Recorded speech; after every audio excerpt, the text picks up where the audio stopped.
नमस्कार दोस्तों, electrical work learn easy में आप सबका फिर से स्वागत है। दोस्तों 2 HP मोटर के लिए कितने mm² का वायर लगाए और कितने एम्पियर का MCB लगाए, इन चीज़ों का पता लगाने के लिए एक बहुत ही आसान सा फॉर्मूला का हम यूज़ करेंगे। ओके, उससे पहले ये जानना बहुत ज़रूरी है कि 1 HP मोटर में कितना वाट होता है। ओके, हमें 2 HP का मोटर का वैल्यू निकालना है तो 1 HP का हो जाता है 746 वाट। ये आपको हमेशा याद रखना है। ओके, तो 2 HP का हो जाता है 746 इंटू 2 करेंगे तो 1492 वाट निकाल आता है। ओके, तो अभी क्या करना है, हमें वाट को किलोवाट में कन्वर्ट करना है। किलोवाट में कन्वर्ट करने के लिए हमें जो वैल्यू निकला है वाट में उसको 1000 से डिवाइड करना होगा, तो आपका वैल्यू आ जाता है 1.492। ओके, तो 2 HP का जब हम किलोवाट में निकालते हैं तो 1.492 किलोवाट निकल आता है दोस्तों।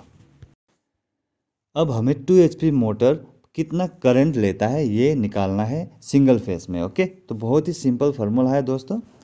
2 HP मोटर का करंट निकालने के लिए हमें ये फार्मूला का इस्तेमाल करना होगा। आई का मतलब होता है current, current equals to kilowatt into 1000 divided by voltage into power factor. Okay, और जो किलोवाट का वैल्यू था हमने निकाल लिया था 1.492 into 1000 divide by single phase supply में 220 वोल्ट आता है और पावर फैक्टर हम 0.8 रख के चलते हैं। ओके, तो जब हम 1.492 और 1000 को मल्टीप्लाई करते हैं तो 1492 आ जाता है, और जब हम 220 इंटू 0.8 को मल्टीप्लाई करते हैं तो 176 आ जाता है। ओके, तो जब हम इन दोनों को भाग करते हैं यानी डिवाइड करते हैं तो आपका वैल्यू आ जाता है 8.47 एम्पियर। इसका मतलब है कि जो 2 HP का मोटर है ये फुल लोड में 8.47 एम्पियर करंट लेता है दोस्तों। ओके, मोटर एक इंडक्टिव लोड है तो ये स्टार्टिंग में ज़्यादा करंट लेता है। ये 2 से 3 गुना उसके रेटेड करंट से ज़्यादा करंट लेता है दोस्तों। तो हम 3 गुना लेके चलते हैं तो हमें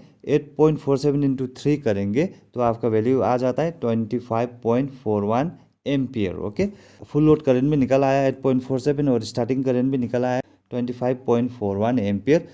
तो इसके लिए हमें कितने स्क्वायर mm का वायर का हम यूज़ करें, तो यहाँ पे देख सकते हैं आप 1.5 स्क्वायर mm का वायर 16 से 20 एम्पियर तक का करंट आराम से ले सकता है, और जो 2.5 स्क्वायर mm का वायर है वो 24 से लेकर 27 एम्पियर तक का करंट आराम से ले सकता है दोस्तों।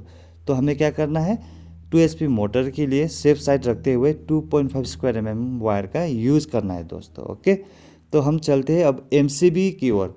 हमें MCB कितने एम्पियर का लगाना है और कौन सा MCB लगाना है दोस्तों। जो हैवी इंडक्टिव लोड होता है दोस्तों उसके लिए हम ज़्यादातर C टाइप MCB लगाते हैं, क्योंकि जो C टाइप MCB होता है दोस्तों इसका जो ओवरलोड करंट को रेजिस्ट करने का जो क्षमता होता है वो 5 से 10 गुना ज़्यादा होता है उसके रेटेड करंट से। ओके, मतलब कि अगर आपने 10 एम्पियर के MCB लगाया है तो 50 एम्पियर तक का जो ओवरफ्लो करंट होता है कुछ मिली सेकेंड्स के लिए वो सहन कर सकता है दोस्तों। ओके, वो ट्रिप नहीं होगा। तो हमें C टाइप MCB लगाना है और हम 16 एम्पियर का C टाइप MCB लगा सकते हैं। ओके दोस्तों, तो इस तरह से आप अपने 2 HP मोटर के लिए MCB और वायर का चयन कर सकते हैं। तो आप 2.5 mm² का वायर लगाइए और 16 एम्पियर का C टाइप MCB लगाइए। तो होप आपको अच्छे से समझ में आ गया होगा कि सिंगल फेज सप्लाई में 2 HP मोटर का एम्पियर कैसे निकाला जा सकता है, फार्मूला क्या होता है दोस्तों। अगर आपको वीडियो अच्छा लगा हो तो प्लीज़ चैनल को जरूर सब्सक्राइब कीजिएगा। सब्सक्राइब करना टोटली फ्री है दोस्तों। और कुछ आपके मन में क्वेश्चन सवाल है तो प्लीज़ कमेंट कीजिएगा, मैं कोशिश करूँगा कि मैं आपके हर सवालों का जवाब दे सकूँ। थैंक यू वेरी मच दोस्तों, आप सबका दिन बहुत ही शुभ रहे, बहुत ही अच्छा रहे।